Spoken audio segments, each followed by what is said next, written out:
In this presentation, we're going to look at skill classification systems, which include one-dimensional and two-dimensional taxonomies. The one-dimensional skill classification classifies skills to one common characteristic represented on a continuum. The nature of the skill imposes specific demands on the learner, which the coach must consider when designing the session. However, the problem with one-dimensional classification systems is that it doesn't represent the complexity of the skill required of the athlete. The first system we're going to look at is the fine versus gross motor skills. This looks at the precision of movement and the size of a related muscle group. Fine motor skills use greater control of small muscles, which is typically used within hand-eye coordination. An example of this is signing a check or releasing a dart. Gross motor skills have less precision but use large muscle groups, for example running or skipping. Some skills require both, for example shooting an arrow, because the athlete has to have a balanced stance which uses the large muscle groups, but it also uses the fine motor skills as they have to release the arrow using the small muscle groups. Children typically develop their gross motor skills first. They are popular in special education and adapted physical education, and they are also frequently used for rehab. The military use gross versus fine skills for testing. The next skill classification system is discrete versus serial versus continuous. This is based on how specific the beginning and end locations are of a skill.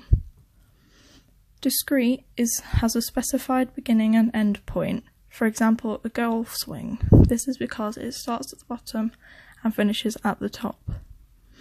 Serial is a series of discrete skills, for example, typing on a keyboard. Continuous has random beginning and end points, which is often repetitive movements, for example, swimming. Discrete, serial, and continuous motor skills are widely used in motor control research literature. The next system is closed versus open. This is determined by the environmental context, the supporting surface, objects involved, and other people. Stability is referred to as stable conditions. Closed motor skills have a consistent supporting surface. The objects and other people are also stable. When completing a closed motor skill, you do not change location and the performer initiates the movements when they are ready.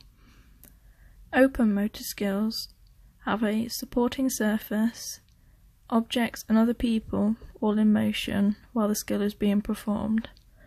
This reflects more gameplay and it acts according to the movements as it links to timing, which is also called externally paced. A closed example is a basketball free throw, and an open example is dribbling a football along a football pitch in a game. This is popular in instructional methodology and rehabilitation. It relates generally to those types of motor skills and follows common principles of instruction for specific situations. Gentile's two-dimensional taxonomy categorizes skills according to two characteristics: the context in which they are performed and the action requirements. The context in which they are performed has two subcategories: the regulatory conditions, which are either stable or in motion, and the intertrial variability, which is where the context changes each time the skill is performed. The action requirements are whether the body is transported from one location to another during the skill, or whether an object manipulates how the skill is performed. The multi-dimensional classification system allows you to evaluate movement capabilities, identify progression of skills, and design challenging but realistic learning. Gentile's taxonomy provides a suitable order for progression. It allows thought on task demands systematically, and it doesn't focus on quality of performance. In the next clip, I will explain how I've used Gentile's taxonomy to influence my session plans created for netball.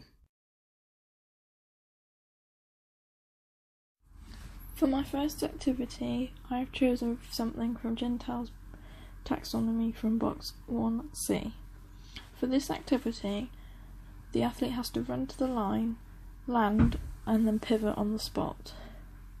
For this, the regulatory conditions are stationary as the environment doesn't change. There is no intertrial variability as the situation remains the same for each time they run to the line. Their body is moving from one place to another, so there is body transport, and there's no object manipulation. This activity is very simple and would be used for novice athletes who are trying to get involved with netball. This shows them how an activity should be completed and what they have to do for it to become successful. I gave them the tip to land on 2 feet, which allows them to choose a pivot on which foot they prefer.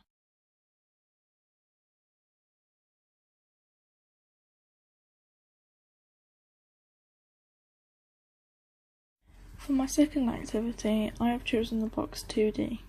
The athlete has to run to the line, receive the ball, and then pivot on the landing foot. The regulatory conditions are still stationary as the environment remains the same. However, this time there is intertrial variability as the ball will be received at different places and at different heights. There is also body transport as you are moving from one place to another, and there is now object manipulation. This activity is more game realistic as a ball has now been put into play. This allows players to get a feel for the ball and the best way they can land. For my next activity, I've gone to the box 4D. The athlete has to run to either side to receive the ball. The regulatory conditions are in motion as each time the athlete changes where they're running to. There is intertrial variability as the ball is received in different positions at different heights. There is also body transport as you are moving from one place to another, and again there is object manipulation. This activity shows progression as now the athlete has to decide which side they are running to. It makes it more realistic to a game as when people run to receive the ball, they have to choose which side is better to receive it as they dodge the defender. I decided not to use any of the 3 boxes because I felt my athletes needed to have more realistic gameplay situations. Again, for this activity, I chose the box 4D. The athlete has to get free from the defender to receive the ball. Again, regulatory conditions are in the motion as you have to change where you're running to.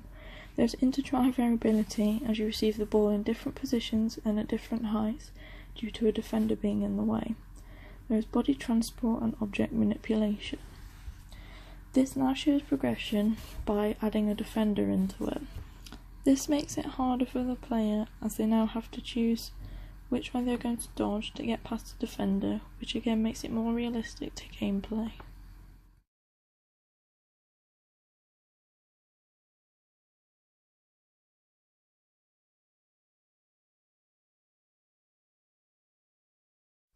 For my final progression, I have chosen the box 4D.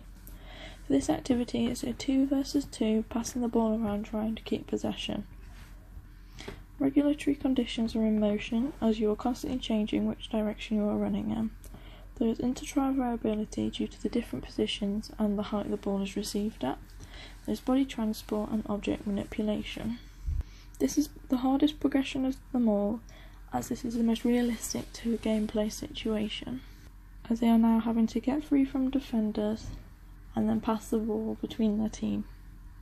Overall, I believe I have used Gentile's taxonomy well to show progression through the skill I have chosen.